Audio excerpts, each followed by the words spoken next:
সুপ্রিয় দর্শক, আজকে আমার ড্রাগন বাগান দেখতে চলে আসছে আমার কাকাতো দুই ভাই, যারা সৌদি আরব প্রবাসী ছিলেন এবং দেশে এসে নতুন করে কৃষি উদ্যোক্তা হতে চাচ্ছেন। তো তাদের কাছ থেকে এখন জানবো আমার বাগানে আসার পর তাদের অনুভূতিটা একটু জানবো। প্রথমে মাত্র এক সপ্তাহ হয়েছে খুকন যিনি সৌদি আরব থেকে আসছে, তো শুনি খুকনের মতামতটা কি, বাগানে এসে কেমন লাগতেছে? আলহামদুলিল্লাহ, হিমেল ভাইয়ের বাগানে আসছি, দেখতে অনেক ভালো লাগতেছে। তো তো এরকম করার চিন্তা ভাবনা আমারও আছে, বিদেশ থেকে আসছি। তো একটু ফলটা চেষ্টা খেয়ে করবো। অবশ্যই দর্শকদের একটু জানাই দাও যে ফলটা অনেক মিষ্টি, অনেক ভালো ফলটা।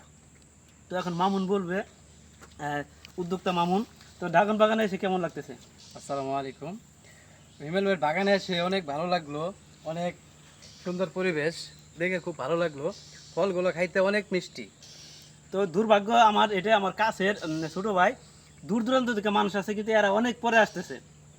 তো এরকম বাগান যদি সবাই করে, প্রবাসী যারা আছে তারা তো মোটামুটি ই করতে পারবো নাকি? হ্যাঁ, করতে পারবে। এই উদ্যোগটা খুব ভালো যদি নেওয়া যায়।